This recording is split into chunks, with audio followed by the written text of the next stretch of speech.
Fuck him. He's a fucking, he's Fucking literally a baby molester. That's not just a child molester, a baby molester. Fuck that guy. Hot take. I am definitely pro death sentence for certain cases. Oh yeah, 100%.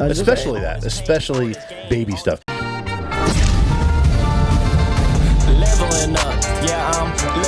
What's up, everybody? Welcome back to yet another episode of The Gift of Gab.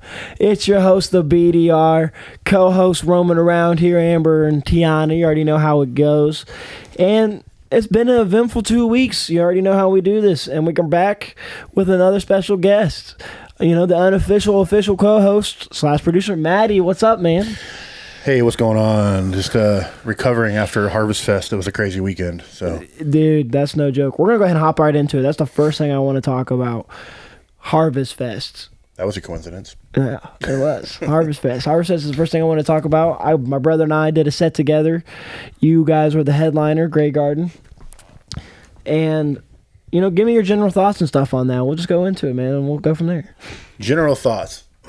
Well, as you can tell, I'm still recovering. I've been sick all week after Harvest Fest, but overall, I think it went really well. I was really happy with the way it turned out. I mean, it was a super.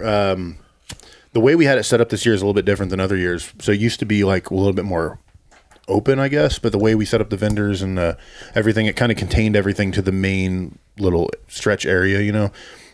Which I thought worked out really well because it kept everybody kind of in the middle. Because, I mean, over the course of the night, there was probably 250 people out there. It was just everybody spread out, so you can never really tell, you know? Yeah, for sure. So it's like, it was cool to keep everything down that main stretch. And, but yeah, overall, I thought it went really well. The two stages was also the first time we've ever done that with comedy and music. And that worked out. We ended up being like 30 minutes behind or something over the whole night. So, but yeah, I'm super, super happy with it. All the bands, fucking all artists in general killed it. Yeah, we're not a band. Yeah.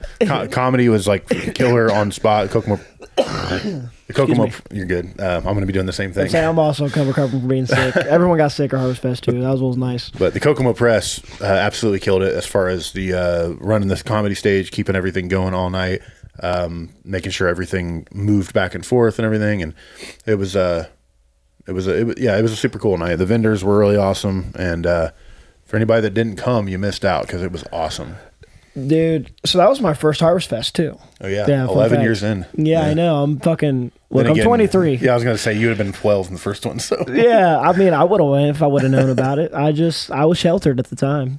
No, dude, I think it's probably gonna go down as one of the best nights of my life. To be honest, I really had a lot of fun. Like everything that you get from a social experience happened that night, like in a positive way. I mean, not like, let me clarify, because I mean, you can get a lot of negative social experiences, and there was obviously, with anything that's socially going on, there's always like those weird down moments or whatever, but there's nothing bad that happened.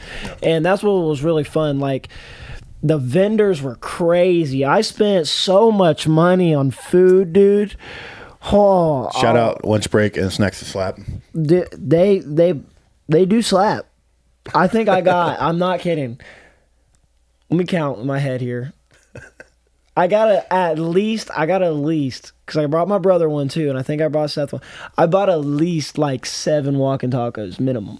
Nice. They were like, what, like $6-7 a pop? Yeah. Dude. And then I bought a Kokomo Press burger. Because I can't do jalapeno, peanut butter, and bacon. Like that's not, nah. I was gonna. You'll get there. You're still young. Nah, I was gonna shit my brains out, man. I wasn't trying to hold the porta pot door closed and poop. That was a fear of mine, bro. Oh, thank God I didn't have to poop that day. Yeah, I saved that one for the end. So I also ate a walking taco, and then I had a press burger early on, and then after Grey Garden played, I made sure to ask them beforehand. The lunch break, I was like, you guys still going to be open after the bands, right? And they're like, yeah, we're going to stay open. So Grey Garden played, and as soon as I got off stage, I went and got a outhouse burger. So, yeah, I had to have both. Dude, I felt like a fat ass, but it was fun. Dude, no, that's fire. No, I wanted to have both, but, like, I was indulged in stuff at the time that I'm not going to disclose that would have made me just throw up immediately. So I was definitely We went through like a whole cooler of beer, like 40 beers too, as a group of 4 of us, mind you. So it's not like it was a lot, and I didn't drink 10. So it was a lot of fun. And then opening up was actually a lot more fun than I thought, because I really feel like people were so taken aback initially. Like by the end of the night, it was a really cool way to kick it off. Like, part of me, I was like, man, I feel like I want to put them later, but like honestly, it's a perfect way to set the mood, especially. I don't know if you want to talk about this on here, but oh yes, so you and your brother, Odd Unique, shout out, you guys wrote a song about Harvest Fest. Like, yep. Now I know I'm the guest here, but like I want to interview you. So how did that come about? Did you guys? I know you guys were planning on. You found out you were doing a set together, so you were going to write all original music. Tell me about the Harvest Fest idea in general, because I thought it was the coolest thing I've ever heard in my life. Yeah, well, first off, thank you. Honestly, all credit goes to Caleb. Like, it really does. So, like, when it was a group effort to decide that we were going to write new music. And then it started with, he had a few beats, and he actually already had, so for those that don't know, we're going to have almost 30 minutes of brand new music, Odd Unique and the BDR as a collaborative. And then hopefully by the end of the year, we got to buy all the beats rights, like distribution rights. But we like these beats. And then we're going to go our separate ways. Like, we're still going to associate with each other, but he's going to go one direction, I'm going another direction. We're working on our solo music after that. Like, we got a lot of shit going on. Speaking of one of the co-hosts, what's up, Tiana? Remember, she does bite. But anyway, so back to the Harvest Fest thing. So we both decided that we're going to write new music. He has a beat for Fuck It, and he's already wrote to it. And I come over, and we're talking about it, and he spits his verse, and I'm just like, hey, dude, he has the spacing that he has. And he's like, I was like, I could, let me on this. This is hard, bro. Like, let me, because like he had the first verse wrote already, basically to the T, and he was like performing from the voice. So he's like, yo, what the fuck is up? Yeah, it's me, fucking Odd Unique, steady making hits. Any minute, I'm about to peak. I have the whole verse memorized, like, and it struck like a creative nerve, I suppose, in me, and like it woke up a flow. He was so eager to get it done, and he was in a workflow. And that's really what sparked it. It's contagious. Yeah, he got in a workflow and put me in a workflow, and it was like I almost wish I would have hit this workflow during City of Verses, like I said on the previous episode, because it would have been insane. And like, he's like, I got these beats, and then I went and found beats, and the beat I chose was for See I Been. See I Been Just Doing Me, that song. And we were kind of writing stuff separately. We were finding beats. We both chose a certain amount of. He found beats, wrote to it, then sent it to me, and then vice versa. And then Into the Fest was his idea. He was like, "Bro, we should." He's like, "I found this beat," and he sent me Into the Fest. And if those that were there and have heard the song, you could tell that you're good. You could tell that our verses was wrote at different time periods in our life. About a month difference in time, because I actually wrote Into the Fest a week before Harvest Fest. That song actually is a freestyle. Oh, okay. That entire song is a freestyle. I wrote that, like, I literally just went and recorded. It was the last song I had to do, and I just went into the studio. I was like, fuck it. And I heard it back, and I was happy with it. I was like, really, I was like, this doesn't sound like a freestyle. And that's actually how I write a lot of my music.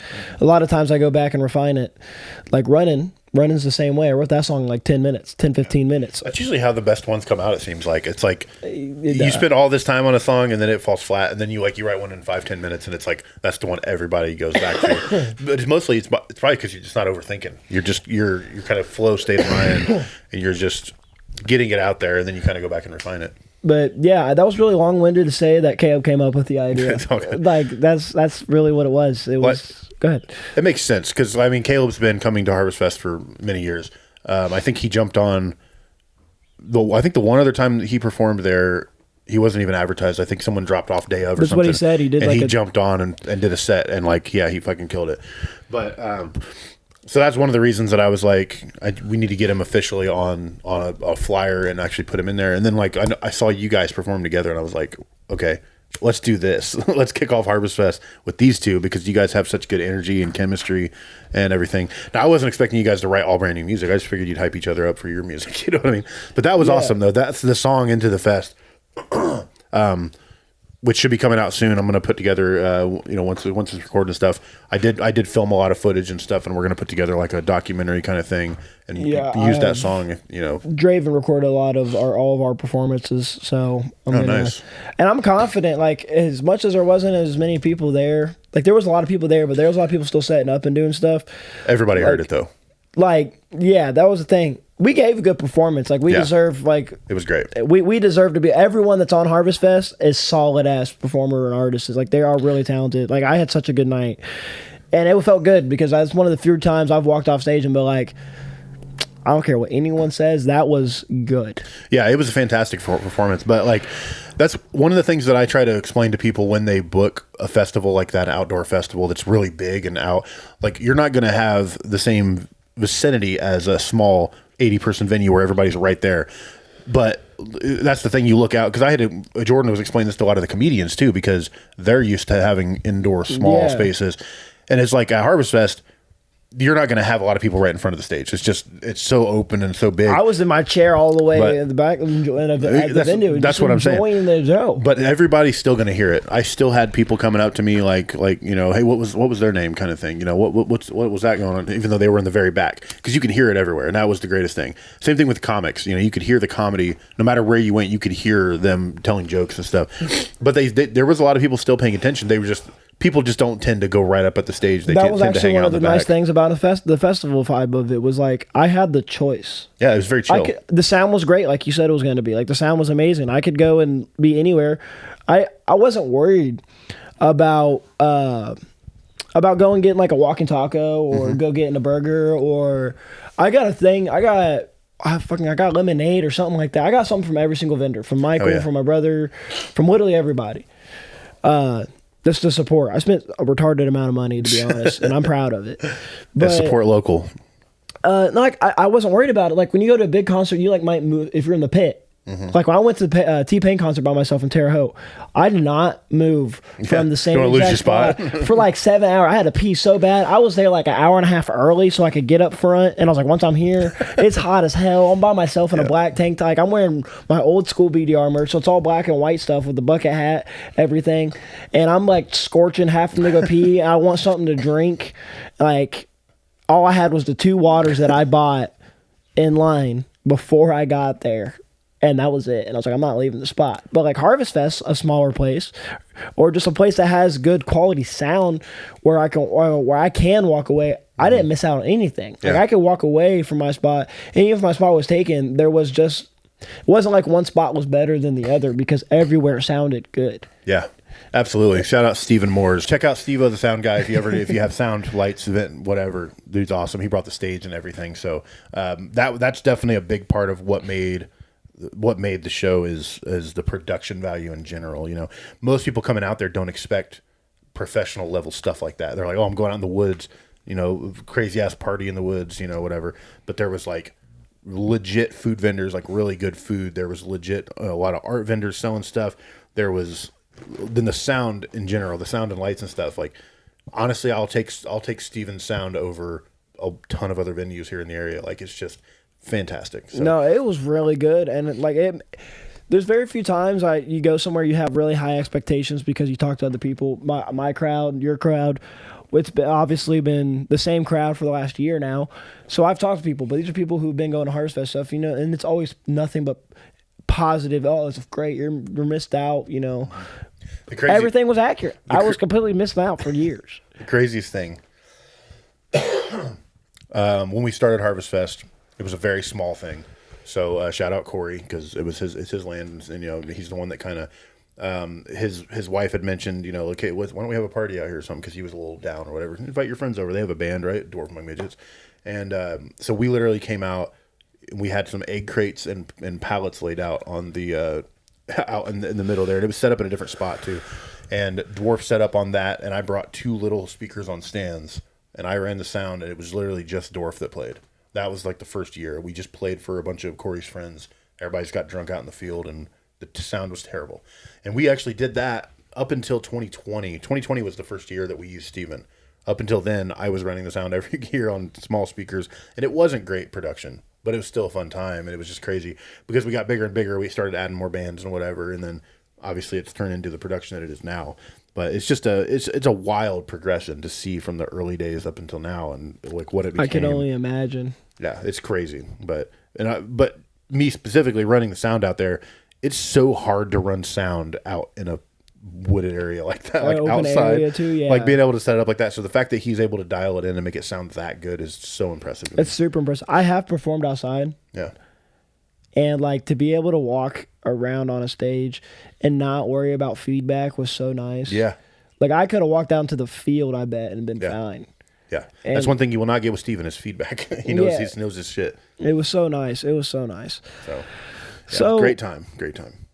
We're still recovering. It's a week later. Yeah, dude, I'm still all over the fucking place. Like I really am. It's been such a like dopamine drop off. Especially getting sick. It's been like low-key post-show depression, like to a high level. And it's ridiculous. But with Harvest Fest being concluded, because it's been like 14 episodes in a row, there's not even that many out that we've talked about it, and I'm happy about it. That means we got some future stuff that we're going to be working on together. I'm excited for this winter. It's going to be fun. Yeah, we got a lot of different stuff on the way. Like, don't get it twisted. Harvest Fest is a massive event, but it's not the end-all and be-all. It is just a awesome highlight every year. It's just a fest. Yeah, it's just a fest. I'm going to start doing that with just a band now. It's just a fest. It's going to be the next run in there. Yes. Just a fest.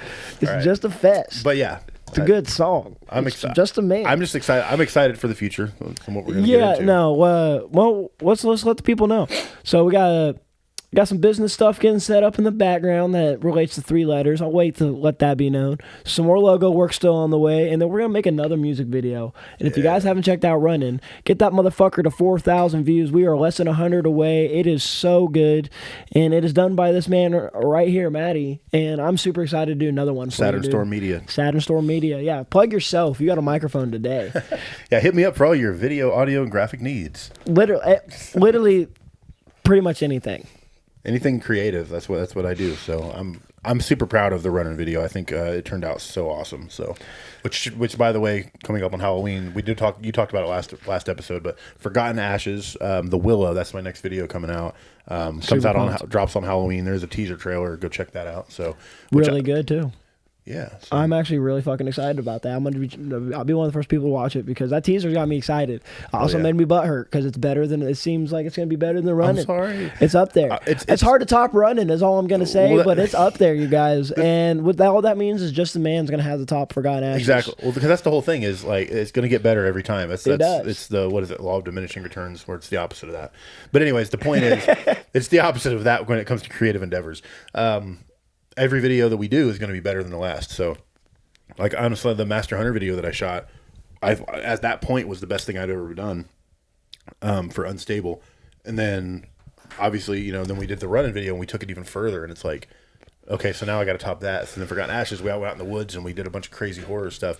So then Just a Man, we're just going to have to top it again. So it's going to be that's the plan, though, is these get better and better all the time. So in a year's time down the road, you're going to be like, man, Running sucked compared to all the other videos we've done. That's what's Running's amazing. A great video. And Running's amazing. That's what's awesome. It's only going to get better. Yeah, we're gonna, and it's like going from professional A to professional A plus, and now we're just going to eventually be like professional S plus. Like but the baseline is still better than what most can do, and that's what's awesome about it. Well, thank you. I appreciate that. I believe that. I believe the right people got to work together, and with us working together, I think it's hard to top the creative minds that we can provide. I'm really proud of Running. I think conceptually it's really fucking good, and I think the way your creative mind works, mine works mesh really well, and I think we can make top of the line content. And I think you can do it with other people. I mean, Forgotten Ashes and Master Hunter, those are both really good videos. And I'm saying Forgotten Ashes because I've seen the teaser trailer for Willow, and it looks really fucking good. Well, I appreciate that, and I'm glad that you. I'm glad that you like my style because I know it's not going to be for everybody because I really like cinematic music videos. I like to tell stories. I I like to make mini movies, basically, you know, and that's what we did with Forgotten Ashes and what we did with Master Hunter. We did it with Running. Like, that's the style that I like to do. There's a lot of people you can get a music video from in the area, but a lot of them are mostly performance stuff, which there's nothing wrong with that. I don't mind doing performance stuff, but what I really love doing is digging in and like, it's like when we came up with the conception for Running, it was like, you were like, I have this idea of running from a car, and then we just brainstormed back and forth for an hour, and by the end of it, we had this like crazy story that had like metaphors and like all kinds of insane like symbolism and stuff that like most people probably don't even notice is in there. But that's what I love about it, because the more times you watch it, the more you pick up on little things. I can also go back and rewatch it and enjoy it. Like my brother, shout out, I talk about him a lot, but I don't even give a fuck. Shout out Caleb Sample, Unique. Caleb's the man. He has been working his ass off. There's only a select few of us that have seen some of the stuff that he's been doing, like myself included. There's some stuff I don't even know about, but I've seen stuff that not even you know about and other people know. All I can say is his work engine is insane, and it's making mine. He's got a drive. It's making mine. Dude. He's a competitive motherfucker, and so am I. And he can act like he's not. He doesn't give a fuck. That's what's so crazy. He's so competitive, and I'm learning as I grow older and develop as an artist, because he is Odd Unique, and I am the BDR. But Odd Unique is Odd Unique, and you're like, well, that's a little redundant saying that, but like he knows who he is. Yeah. He has a message. He is a very refined artist, and now it's just doing the social media side and getting like music videos and stuff, wants to get those out and shit. But the amount of content and stuff he has that he's been working on, and the amount of creative stuff he's done behind the scenes that no one knows about is fucking insane. Like he's been doing so much work, and I can't wait for y'all to see like his solo album when he drops that. And like that's another reason why I'm working on my solo album, because I'm ready to drop another album, and I'm ready to take shit to the next level, because I know what he's doing, and you're not about to leave me behind. Competition breeds creativity. Yeah, and 100%. It's like knowing, like, when you know this guy's working, I got to stay working. That's exactly how I am. And honestly, like one of the biggest reasons I got into video was Brian Foster, director of Marijuana. Go check that movie out. We Are Media. Super talented. He was super inspirational to me as far as like taking this to the next level and going out and doing like everything I've been doing. But at the same time, I see all this stuff that he's doing, and I'm like, man, he posted a video the other day, and he's working with like a red camera, which if anybody that knows anything about red, they're like $50,000 Hollywood style cameras, you know. They're no joke. They're straight up like what they should film movies with, you know. And I'm like, damn, like how did he get there? Like I want to get there, you know. So I'm constantly like, all right, I got to take it to the next level. I want to get to this point where I get to use all this sexy ass. That's another thing. Like working with you also makes me want to invest in a lot of gear. I want to get some more camping gear, honestly, and go out and do a lot of more. As cheesy it may sound, I guess more inner depth dive. Like I want to go out into the woods and just fucking take my books and just read. I haven't read in a while. I'm about to get start back into reading. I know I'm a nerd, guys, believe it or not. We talked about it on the episode with Jordan, just a lot of bit. But no, I'm a big nerd. I'm gonna start getting back into reading. I'm gonna start putting my phone away. As my new goal is, as much as we live in a technology world, I kind of want to get back to my like human-esque, like person to person, like social interaction. And I think that's where I thrive as an artist, is the person to person. And I think touring is going to be the best thing for me. So I've been looking into stuff, and we're going to be making moves. Like I'm looking to tour outside of state. Oh yeah. Like Tennessee, Ohio, like literally everywhere, all over the US. Oh yeah. And I want to go within the next 2 years. I'm going to get that set up. I'll have to add you. I'm in a Facebook group it's mostly for like independent bands and stuff, but they have hip hop artists in there too. But it's a whole group network of people that own venues and small clubs and stuff like that all over the country. So if you're planning a tour, you could be like, I need a date around this area on this day, and somebody will respond on there and be like, They'll basically send you the information for their venue. Sorry, that distracted me. I'm a fidgeter. My bad. I got the headphones on so I can hear it. Oh, my bad. I'll have to add you to that group though, because like a lot of like smaller artists and stuff can book like entire nationwide tours with that kind of network. You know, it's super cool. Well, my ultimate goal has been building a hip hop community in Indiana, and we can take it a lot farther in Kokomo. Well, we've taken it pretty far. Yeah, pretty far. And I think it's time to take Indiana music outside of just Kokomo. Yeah. I think it's time. After I got this 2-year contract with the company I work for, I'm pretty sure I said it before, but I'm just going to think in my contract I'm not supposed to say anything about my place of work on social media, like name wise. But anyway, I haul concrete. I have my Class B CDL. Well, they paid for it for 2 years, but once that's done, I'm not locked down to anything. I live in an apartment, so I'm renting, and I have a car that's very reliable. And I have a lot of stuff that I could just honestly eventually go without. Like, I don't really necessarily have to have. So expect the BDR in the next few years to really make some moves. Like, I want to go see the world. I want to go explore the world, and I want to go like we have a big project actually coming up next year. I'm going to Cali. Oh, nice. Yeah, you might be coming with, believe it or not. Oh, yeah? Yeah, no. So my buddy and I session with Seth. Check him out on YouTube. He's a big smoker guy. He loves pot and stuff. That's like his whole thing. Well, we're going to take a cross-country trip from Indy all the way to Cali, and we have a bunch of different stops, and we need a professional to record it and edit it and everything. I'm down. Let's fucking do it. So we're going to do it sometime next year, like September-ish, August, September, and we're going to fucking take 2 weeks, and we're going to go to Cali, and we're going to come back. You would document the whole thing? And we're going to document the entire thing. So be on the lookout for that, too. So I say that I didn't know anything about that till just now. Yeah, no, that's when I wanted to talk to you about it, was right now on camera. Surprise, you better say yeah. No, it's just one of those things where it's time where for those that do follow, I'm a young man. I'm 23. I'm single. I have 2 cats. Cats can travel anywhere as much as it sucks to rehome them and stuff. But they can go where I go. It's not very hard to take care of them. And, bro, it's time to take this music stuff to the next level. We're talking about leveling up. It's time to level up. Hell yeah. Shout out Fat J. Leveling up. It's a good song. And, man, I don't know. It's just been so much going on. We'll stick with some hip-hop news. We'll end it with this before we go on break. You listen to old school hip hop, you said? Yep. What you know about Mobb Deep? I love Mobb Deep. Did you know they dropped a new album? Yes, I just saw a headline. I just saw that today. I did. It was either last night or this morning. But yeah, I haven't checked it out yet. But I fucking love Mobb Deep. Obviously I'm a '90s old school boom bap guy, so I love that style. I love Mobb Deep, and I think you're gonna love their songs. But I'm not gonna lie, I skimmed through some of the songs, and I was. No, it's offbeat to me. Really? I'll have to go back and listen to it. I listened to it kind of quick, but it's like boom. It's like boom bap, but you're not rapping on the bap. You're like, or the boom. You're the in between. Then it's not consistent. Is this a hot take? Did you just say Mobb Deep is not good? In general, they are, but the first songs I just heard. I haven't heard it yet, so I'll check it out on the way home today. Eminem's first album, Infinite's better than this album. Infinite. Oh shit! I mean. Okay. In every capacity. I'll check it out. I heard. I'll have to go back and listen to. Their first song on the album has over 1 million streams, and that's always because it's your first song, so it's going to have the first listens. For sure. And it drops off to like 30, 40K after that. And normally that's a pretty significant sign of like, nah. Right. I'll definitely check it out because I do love that boom bap style. I love the old school stuff. So yeah, it's definitely worth a listen. I'll have to give it a real in-depth listen. Like I said, I just skimmed through a few songs. So, but with that, skim through this fucking break. It's the BDR. We won't play on the break. I don't have a commercial anymore. I can play the teaser for the Willow if you want. Do it.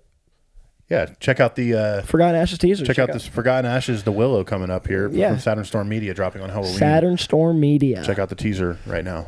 Ooh.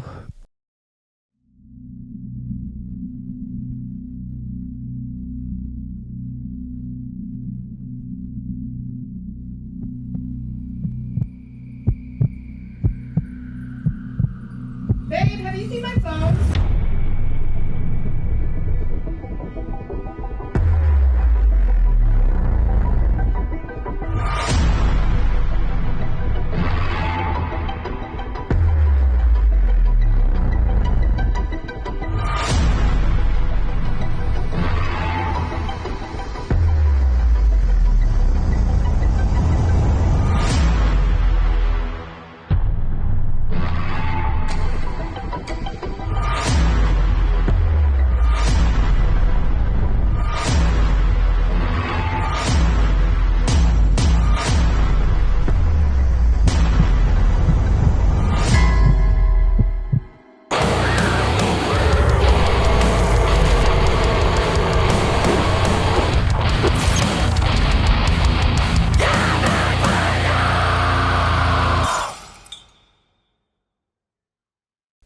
Hopefully you enjoyed that ball tickle. I'm just kidding. Welcome back to the Gift of Gab, guys. It's the BDR back here with his buddy Matty, aka Saturn Storm Media, who has shot the fucking Willow music video that's coming out on October 30th for Forgotten Ashes. Go check out the teaser trailer. Fucking amazing. And last thing we were talking about, Matty's trying to get focused over there. He's like, hey, find my face. I hate autofocus. Last thing we were talking about that was hip hop stuff was Mobb Deep. So we're going to continue talking about hip hop. And there's a YouTuber I've been following. He has a little over 100,000 subscribers, almost 150,000. I don't remember. Somewhere around there. Either way, a lot. His name's Gifted Hands. And believe it or not, it's not really the style of music that I typically listen to. It's very Christian-based. Very Christian-based. But he is working with Timbaland. You're okay to go fix it. I'm sorry. Yo, it's fine. It is hilarious. Sorry. Look, shit happens, guys. This is what happens when you're the producer and the co-host. Trying to do everything. It's okay. It's okay. I hate it. Refocus. But well, as a video guy, I hate autofocus in general. Like, I usually use manual focus, you know? So it's like... All right, there we go. All right.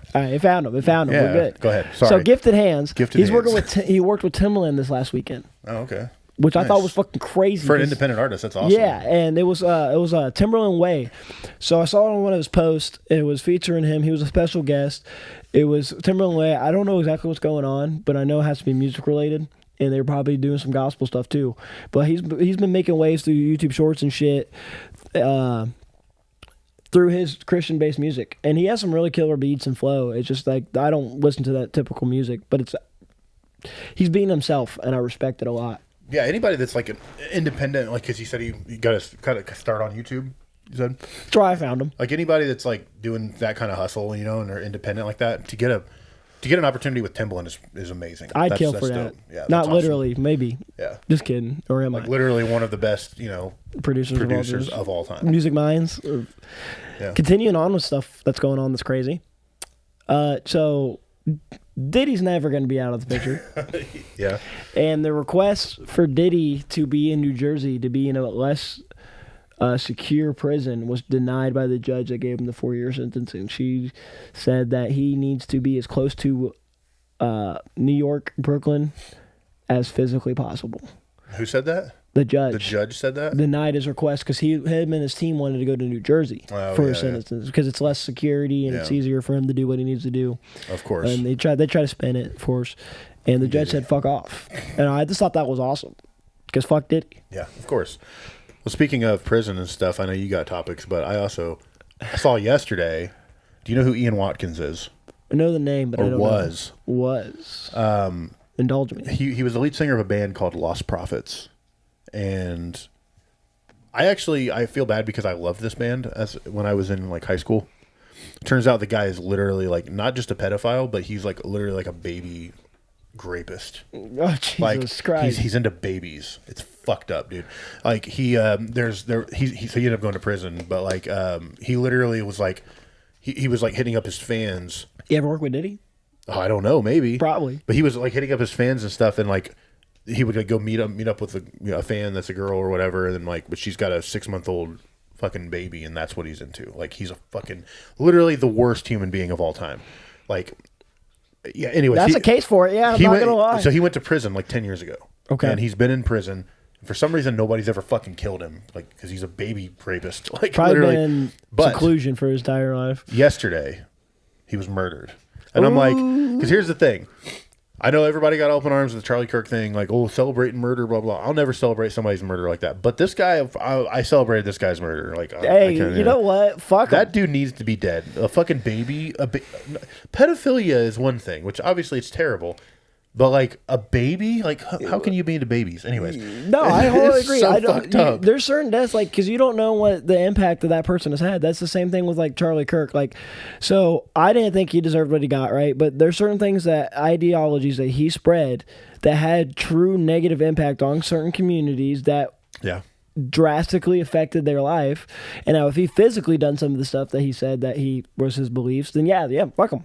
You know, I mean, no one deserves to get publicly executed. But there's pieces of shit like, what was his name? Ian Watkins. Fuck him. He's a fucking, he's fucking literally a baby molester. That's not just a child molester, a baby molester. Fuck that guy. Hot take. I'm pro. This might be higher than Mobb Deep. I am definitely pro death sentence for certain cases. Oh yeah, 100%. Especially baby stuff. Anyways, it was super fucked up. I just found out about it yesterday, and someone finally shanked his ass, and he deserved it. Good. So. Yeah.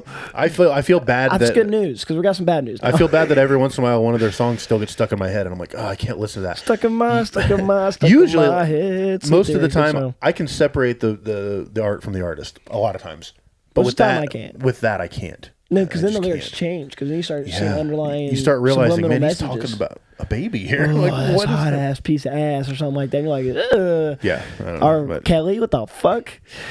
No, anyways, continuing though, it's actually kind of a good segue because we brought up the Charlie Kirk, which is somewhat political, and we're going to talk a little bit of political stuff right now, but it's music related. Bad Bunny, you probably saw, is hosting the halftime Super Bowl show, and there's been a lot of ignorant people about it. Some people are upset just in general because they're like, "What the fuck." Because they don't realize that Puerto Rico is part of America, you idiots. Yeah. That was the next group of people I was about to get into is like, Puerto Rico is a U.S. territory, which means he is an American citizen that is performing in America. Yeah. But it's gotten so bad to the point, I had to write this down, that Turning Point, which is a right-leaning political thing. Charlie Kirk's organization. Yeah, is throwing their own halftime show, calling the All-American halftime show during the Super Bowl show. You want to talk about the most anti-American thing I've heard in a while? I just thought, like, we're really that butthurt about a Super Bowl show? That's my big thing is like, because they're calling it the All-American one as if Bad Bunny's not American. Like, and it's like, that's the most ignorant thing I've ever heard in my life. Racist. They're just like, well, he's not American because he ain't white. So you're saying because he ain't white, that's what it is? And like, a lot of people are like, well, it's because he's not speaking English and blah, blah, blah. Do they realize how big the Hispanic population is here in America? Like, literally, like they've never been outside their fucking white suburban bullshit neighborhoods. Yeah, it drives me insane. It's a fucking hilarious. It's just like, I just love seeing hypocrisy. I don't love seeing it, but it's at the point now where I'm very into politics, and I just got done telling my dad, like, I'm done paying attention to it because it doesn't matter. Facts don't matter no more. Truth doesn't matter. Whatever. Everyone's so sensitive. It's like got me to the point where I've fallen out of love with it. But one thing I do love about it is I love, as sad as it is hypocrisy from either side. Like and both sides are full of it. Yeah, like when it comes to like protests and stuff, and like the left preaches non-violence and stuff, and then they get violent. I think that's just hilarious. And then vice versa. Like, I just love seeing hypocrisy from people. Like, you bitch about American this, and then someone does something American, and then you're like, America. That's the biggest problem with the whole thing is, like you said, the left bitches about, it's non-violent, whatever, and then they get violent. The right bitches about cancel culture, and then they're canceling people and trying to get people canceled. It's like both sides. It's so funny. I don't normally talk politics on a public forum at all, but any kind of extreme is obviously stupid. Anything that's stupidity is what I don't like. It has nothing to do with whether you are right-leaning, left-leaning, whatever. If you're stupid or if you're an asshole, if you're fucking racist, transphobic, homophobic, whatever, those are the people that I'm like, fuck you, whatever. But it's like at a certain point, we're human beings. It's like it has nothing to do with whatever. Just don't be a fucking asshole. And don't be stupid. I hate stupidity. Like, Donald Trump. Okay. I was expecting I didn't want to get into this, but I love this. Fucking Donald Trump. Okay. It has nothing to do with the fact that he's Republican. It has nothing to do with he's always blaming the radical left, this. It's that he came out like a couple days ago. Did you see this? He said that like this medication. He's like, oh, these inhalers, because he probably can't pronounce albuterol. He said these inhalers they're going to be dropping 654%. Some people even say up to 1,000%. It's like, do you not know how math works? You can't discount 600%. That means you're paying people to buy inhalers. Yeah. Well, it's the stupidest thing. Well, he's so stupid, but he thinks he's so smart. Well, it's so funny to me. Yeah, I don't get it. But the other thing is he blamed so January 6th insurrection, which he said didn't happen, but he called it this recently. Yeah. He said Joe Biden placed over like 200 FBI. Joe Biden wasn't even in office yet. Yeah, he forgot that he was the president at that point. Yeah, and then recently, and don't get me wrong, so like, this is gonna come off like, oh, these guys were left leaning. First off, fuck off. I don't care. No. Biden was stupid too. Yeah, they were also stupid. But I'm just talking about what's going on currently because this is our current president, right? And I haven't been vocal about it either. But I gotta say something because I'm in a point in my life. I'm tired of being quiet about shit, and I'm losing my mind. You're getting older, so it's starting to affect you more. That too. But another thing is, how the fuck are you gonna say this is an attack on free speech? With the bill that you're passing, and then when you're inaugurated saying we will make sure that we go to the most uncensored America of all time unless you're attacking me. So it's becoming a dictator like shit. And there's so many political policies and like the economy's all over the place. And all I gotta say is when you argue with dumb, you don't win the argument. They just bring you down your level and make you dumber. And that's why I don't like talking politics no more because it's gone past, it's gone feelings over fact and it's an inability to disagree. You can't, like abortion. It's not that hard to be like, you can have very strong feelings about it, but it's okay to agree to disagree, guys. Yeah. Just believe it or not. 100%. I agree. Like that's my whole thing too, is like it's just gotten to the point where it's like one side or the other or whatever. They're saying, oh, it's going to be free except for unless you do this. Like it's either all or nothing. At least either everything is free or nothing is free. Yeah, that's the whole thing about it. It's like you can't have it just your way. You want to gatekeep and be upset? Well, the same guy that got shot in the neck was the same one that said shootings were a requirement for the Second Amendment to be a thing. Yeah. That's someone who truly believed in the good and the bad of an amendment that was supposed to be our right. That's standing on business, whether you agree with that viewpoint or not. Yeah. That is a prime example of you got to stand on what you believe in and accept the extremes that can come with it. And one of them was him costing his own life. The problem is the extremism. It's everything is so freaking extreme, and it's like I don't know. I've always kind of been in the middle. I've never been exactly. My policy ever since I was younger is Republicans are idiots and Democrats are pussies. I don't fully disagree at all. That's just the way that I've always felt. You know what I mean? Like now, socially, I lean probably more left, just because I feel like if somebody's whatever somebody's personal life is, it doesn't affect you. Don't be a fucking asshole about it. You can't say the law says you can't change the law to change someone's personal life. Like that's why it doesn't affect you. Just let them do what they want to do. Economically, I probably lean a little more right because I think socialism is. Anyway, we don't have to get into all that, but I love that. I was just bringing it up because of the Bad Bunny thing. But the Bad Bunny thing it's triggered a bunch of shit. That's the whole thing. It's like it's got all these that fucking, much more ignorance. All these fucking white people. Like I hate it. Oh my god, just be American. And I'm like, he is American. What are you talking about? It's so dumb. It's retarded. It's a lack of education, and it makes me sad. Sorry, but making it more funny, I ain't sorry. I'm inclusive. All right. Josh Johnson, who's a funny comic. I don't know if you've seen him. He's a black comic. Yeah. He's very funny. He had a whole comedy bit on it, and that's where it kind of spoiled me. Started the. I think I saw that clip. It's like 2 minutes long, and it went around, and he's like, they don't realize that he's American. It's his delivery is so funny. So go check out that clip. Yeah, it's not even a controversial thing. It's just fucking hilarious. It's funny you say that because I think I just watched that clip on the toilet last night. Yeah. Well, continuing on with shit. Oh my gosh, dude! I just fucking Donnie T. I can't get up. I'm just thinking about all the crazy shit he said. Now. I didn't mean to get into that. No, I'm glad you did because it's fucking hilarious. Because then I'm thinking about Sleepy Joe Biden and then Mike Pence with the fly on his head during the debates. Like it's bringing back all these last 10 years of like political like crazy. Remember when Obama was it was controversial because he was using a selfie stick in the Oval Office. Like that's I missed the simpler times when the president was just getting head under the desk. I swear to God, dude. Like the 90s. Let's go back to that. I wasn't around during that, and I miss it. But so continuing with sports though, because we're talking about the Super Bowl halftime show, which is NFL. Yeah. We're gonna talk about some MLB because you're not a big sports guy. Oh no! But you do know baseball. I'm a huge MLB guy. That's the thing. Baseball is my sport. I don't follow any other sport except for baseball. But it's almost too soon because I'm very, very sad. Yeah, you are a Cubs fan. I'm a Cubs fan as well. I'm just not as diehard about baseball, but I am a Cubs fan. But the reason I'm bringing it up is because we got the Dodgers versus the Brewers, 3rd seed versus the 1st seed. Mm-hmm. And then you got the Mariners versus the Blue Jays, 2nd seed versus the 1st seed. I want to know what Matty's takes are. Who's going to be in the World Series now that your team's out? Okay. Who you want to be and who you think is going to be.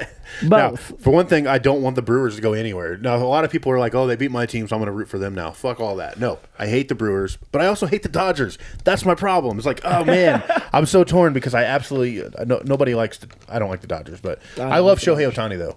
The dude is like literally one of the. Shohei's a good dude. He's a great guy, and he's one of the best players we've ever had. Literally, we got to witness it in our lifetime, which is insane. But I do agree that he gets overly glazed, though. Like the thing is, like people. They think that Shohei Ohtani is like the second coming of Jesus, which he's a really fucking good player, and I understand it. But also, fuck the Dodgers in general because they're just a payroll team. That entire team has been bought. If you guys don't win the World Series again, then you wasted millions of dollars, billions of dollars. But Literally. But my thing is like I hate the Dodgers, I hate the Brewers, but I'm really excited for the American League side because the Blue Jays and the Mariners, that's a really exciting ALCS.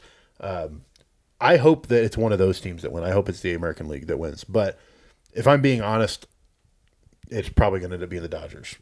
Like if I'm speaking logically, it's probably the Dodgers. Now I want either the Blue Jays or the Mariners to win. I want to see a Brewers Mariners World Series, and this shout out to my boy Ethan. Normally I root against him because I am a dick and we always argue with each other, and I hate the Packers because of you, and fuck Aaron Rodgers because of you. He's a very big sports guy, though. He's very big. He goes to school for it. He's fucking one of our local high school coaches. Like, he is in the community. He's fucking a high school coach? No, he is. Well, he jerks off, so, I mean, I guess technically, yes. Well, if he's a Brewers fan... He is, yeah. He's from Wisconsin. Yeah, he is a Brewers kidding. fan. And I'm rooting for you. Fuck you, Matty. I'm a Cubs fan, sorry. but I root for the team that beats my team. You're one, yeah, I'm just not that guy. For baseball, it is, because if it's like football, granted, the Saints are never in the playoffs doing anything. But fuck the 49ers. No, fuck the 49ers because they always beat us. Let me say this, though. If it was any other team, I would probably be going for them. Even if it was the Cardinals, which, obviously Cubs-Cardinals is a big rivalry as well. Even if it was the Cardinals. But it's the Brewers. But the fucking Brewers, like, for real? Like, they've never won a World Series, though. Yeah, but fuck them. There's a reason. There's a reason they always choke because they suck. But we took the best thing they had, which was Craig Counsell. He's now our manager. But, like, my thing is, like... I'm sending this to Ethan so he can give me his rebuttal. They're just fucking assholes. So here's the thing. During game 1 or 2, I think... what they were doing is they have a retractable roof there at their park. I don't know if you saw this, but during the warm-ups, they would close the roof halfway to where the Brewers dugout was in the shade and the Cubs dugout was in the sun. Like just a little petty bullshit like that they would do, and I'm just like, you're just fucking. That is assholes. some petty shit, but that's crazy. That's smart and fucked up. Not to mention there has been some evidence of sign stealing, which is part of baseball. I get it; it's not illegal, but it's just slimy to do. Like there was a time where you ain't stealing signs if you know you could. If you're on it's called integrity. Days. It's called integrity. Yeah, I ain't having it apparently because I'm stealing the sign. There was a couple times where they had a runner on second, and you can see him do this thing with his hand. And as soon as he did that, like it's like he was showing, hey, it's going to be outside or whatever. Then they hit a home run. It's just you're not good enough, so you have to fucking be slimy and whatever. But I don't know. You sound like a salty baseball fan, and I love it. I am a salty baseball fan. This is very soon. I know this doesn't drop till Wednesday, but this is Sunday, so it's literally 12 hours ago I watched the Cubs get put out. So. I feel bad for Matty. I had to bring it up just because I am not a big baseball fan, but when I go to B-Dubs where I used to work, I'll watch it when it's on. I actually enjoy baseball, watching it nowadays. And then I play MLB with you, and that game's fun. MLB The Show is so much fun. Diamond Dynasty is addictive, and it's really fun. It's very user friendly. It's the best Dynasty game. Like there's my team, there's my NBA, and all that. And I honestly think they're all good. Actually, that's one of my favorite things for sports games. Ironically, as much as I don't follow sports because of work and stuff, like I keep up, but not as much as I used to because I do the music and everything now. Yeah. But the games are fun, and I've played those extensively for years, and Diamond Dynasty has always been my go-to. I've never put money into Diamond Dynasty. I put money into other games when I can because I like to spend money on games, but Diamond Dynasty is a lot of fucking fun. But continuing games and the media being on games, you know anything about Baker Mayfield? No. Okay, so I'm going to give you a rundown on him. NFL quarterback, drafted to the Browns. I don't know what team he's drafted on. Okay, I'm not going to trust me. Heisman winner, goes to the Browns, gives them their first playoff win, damn near ever. Make him play injured the next year or the year of, can't remember. Trade him, plays like shit in Carolina, gets knocked off the team, gets a one game gets signed by the Rams, has a godly game, gets signed by the Bucks after that, been there ever since for the last few years, and now is on like an MVP level. And he's been this dog like mentality, bro. He just not a quitter. He always rises from the ashes and always gets better and better every year. And his quote to the media was like, they used to call me cocky, now they call me a dog. Same shit, different day. And I just thought that was awesome. Shout out Baker Mayfield. He's a big integral part of the community. There's a YouTube video where he goes in disguise as like a super fan, where they give like a whole tour, and then he gets to throw a football like 50 yards, and he wins everybody and stuff. And then he like takes all the makeup off, like undercover. It's like Eli Manning's undercover. Super entertaining, super cool dude. And I just wanted to highlight that real quick. More sports stuff. Joe Flacco, who's older than you, he's like almost 50. Just got signed to the Bengals. I appreciate you saying that. Well, older than you. Like, well, you're not even 40. This guy is almost 50. I know. I get what you're saying. Most athletes are retired by the time they're my age. Yeah, I get it. Or close to it, unless they're fucking LeBron and they don't retire until they're 76. But Clayton Kershaw's retired. He's like 36. So yeah. Yeah. But anyways. But he's going to the Bengals. He's going to be their saving grace because Joe Burrow's hurt, and the dude's been in like every NFL team ever. What position does he play? He's a quarterback. He's a quarterback. He's almost 50. Yeah, he's a Super Bowl champion. I figured you were going to say like kicker or something. No, so he's like, a quarterback, bro. He's going to be the starting quarterback for the Bengals. Wow. And I thought that was fucking crazy. Yeah. Yeah, I just like. That's pretty wild. For people who watch NFL and watch up, like Joe's like the guy who doesn't want to train nobody, be a mentor. He's supposed to be like the veteran that comes in, and every time he says that and stuff, another team's like, "Let's pick him up. He's gonna be great." Yeah, and he fucking, he's still playing. He's still doing it. Still doing it, getting paid. In other sports, we got some crazy shit. I know you don't keep up with it, but I gotta get into it. UFC Rio just happened last Saturday. I was up actually watching the main event, the co-main and the main event. And then UFC 320 happened last week. Oh, so we record these every 2 weeks and upload it on Wednesday. It's Sunday right now, like Matty said earlier. So let's get into 320. So Alex Pereira fucking dog walked the guy who was the champion who beat him last time. He said he was injured and everyone said he was coming up with excuses. Knocked the dude out in less than a minute, damn near, in the first round. Like, walked him down, broke his foot on his shin, and then knocked him out. I was like, okay. That's wild. Yeah, like he literally comes in and just fucking, and what normally his go-to is the left hand. He fucking knocked him down with the right hand. Dude went into like the fetal position after trying to grapple, and he just fucking elbowed him, just like a shit ton until the doctor stopped it, or till the ref stopped it. The doctor. Yeah, it would have been a doctor stoppage. He would have if he would have kept going. It was bad. That was crazy. Same night, Yuri Prohaska beats Khalil Roundtree, knocks him out, TKOs him with the left hand, where he looks like a dead body. Like, it wasn't even a breath. Limp. Yeah, just dropped. And then Marab, this dude is, those keep up, is the bantamweight GOAT. He is this is history in the making for the UFC and MMA in general. His ability, his engine to keep going, he doesn't get tired. Like, I don't think he's cheating, but I wouldn't be surprised if it came out he was on EPO, which is like a very stamina and adrenaline booster, right? Performance enhancing drug, which is PED. That was a little redundant, but he doesn't stop, dude. Like most fighters, do 2 or 3 takedowns, try to take someone down and fail. They're gassed for most of the fight. Yeah. This dude is trying 100, will try 100 times, fail 100 times, try 100 more, and then he wins the fight and then goes out and parties like nothing ever. He didn't even just have a 5-round fight. Like, there's footage of him shirtless dancing and shadow boxing on this fucking stage in the club. Like, it's crazy. Like, there's a lot of crazy shit going on, and that was just last week. Not even what happened yesterday. Yeah, yesterday was insane. So, this was in Brazil, UFC Rio, obviously. It's in Brazil. Davison Figueiredo, I believe, is a Brazilian fighter. Sounds like it. He should be. He won via decision against Montel Jackson. It was super fucking boring. It was so boring. I almost fell asleep before the main. But he looked really good, and he's in the same weight division as Marab, and he's been on a few wins, so that's going to be, he's looking for a title shot there, so we'll see what happens. And then Charles Oliveira, this was the big one. He just got knocked out not even 4 months ago. I mean, bad. Knocked out and follow-up punches from behind. So, he's unconscious and everything, and, you're supposed to take, at least 6 months off. Comes back 4 months, and in the second round, gets the guys back, out-grapples him the entire first round pretty much, dominates in the first round, and then in the second round, gets his back and just chokes him out, and comes back like a superstar. In Rio, it's like Conor McGregor level. The whole fucking stadium's chanting his name. The crowd's behind him. His family's in there, everything. Super emotional, super crazy moment. And to do that 4 months after getting fucking knocked the fuck out is insane to me. Yeah. Just what are your thoughts on that, Matty, since you watch it so extensively? I mean, it sounds cool. Like, I feel bad that I don't have more to input, but I mean, No. I did input, the Figueroa sounds Brazilian. I have two more things that will give you input. Okay. I think you can input. So, Okay. well, two more. One of them you definitely can.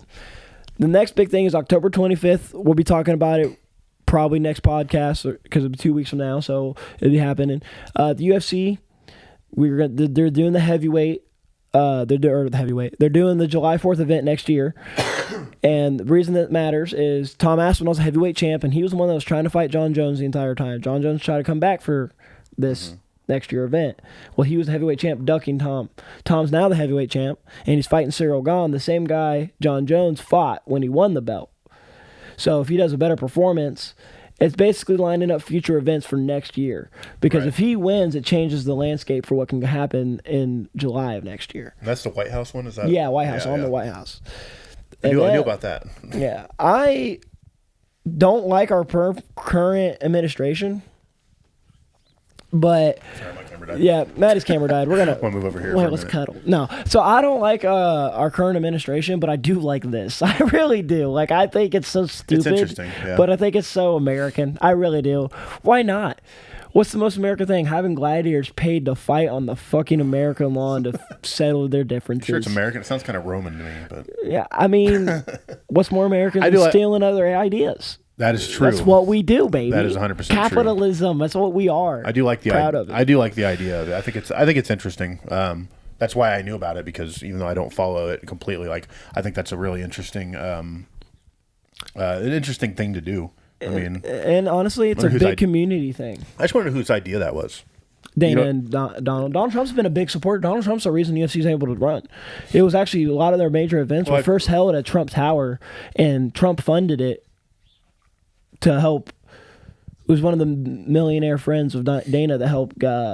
He doesn't own anything, but he helped, like, for legal issues and stuff, be able to Right. throw events and Yeah. stuff. Well, that's what I'm wondering. I'm like, so was it Donald that went to Dana first, or was it like, because he's like trying to, I don't know. It feels weird to me. It feels like there's ulterior motive somewhere. Oh, 100%. It's I like- think there's going to be. I think it's the profit. I think Trump's going to profit off of 100% it. profit. I'm talking And- about a different kind of motive. I don't know. I think it's just two buddies that are positions of power That's that are possible. saying fuck it. Trump wants to do grandiose things and put his legacy. He's all about ego and legacy, and I think he's going to use that. I mean, that's one of the cool things. I don't think there's reason to be against it. It doesn't hurt. One of those things. It don't hurt nobody. It's a community thing, and he's been a Legacy. he's been a big supporter of Dana, whether you fight those guys or not. So I think it's one of those things where they know they're gonna make a lot of money off it and have fun as friends. A bunch of rich guys jacking you off while you guys fight. But this one you will know about. Did you see that Raja Jackson has been arrested and charged? I did not, actually. I was wondering what was happening with that. I think we talked about this before. Yeah, he has been arrested. He's been arrested and assaulted charged, and he's pleaded not guilty. What? Not What guilty. is he being charged for? Assault and battery, and Attempted murder? I don't know if I it was feel attempted like murder. it's attempted murder. We'll have to check and post, but I don't know if it was attempted murder. I don't think it was. Assault and battery. Assault. How do you plead to not battery guilty charges, to battery? facing up to 7 years for assaulting pro wrestler. How do you plead not guilty to now? You could plead not guilty to attempted murder. I could see that. But how do you plead not guilty to battery when it's literally on camera? Like, Hey, the whole thing is documented. Whatever works. So, fuck that guy. Yeah, fuck Raja Jackson. Fuck Raja. I hope he gets charged. We'll see how it goes. Hope it gets upgraded to attempted murder. Hope he gets all 7 years, if not. And we're going to end it with this. I recommend a song because I told you it was going to be a new thing I do. Am I wrong? Am I wrong for thinking I could? That song, I can't sing, but I'm sure you've heard it probably. Nico and Vince. And then recommended food. Guys, it's going on fall and winter time. It's going to be good until damn near fucking March. Get some chili. Chili. I do love some chili. It's the Gift of Gab, guys. My name's the BDR. This is Matty Crew, Saturn Storm Media. Check it out. Check out everything he's got going on. Check out Running music video. Check out Willow Forgotten Ass music video dropping October 30th. Get running over 4K. Yeah. Leveling up, yeah, I'm leveling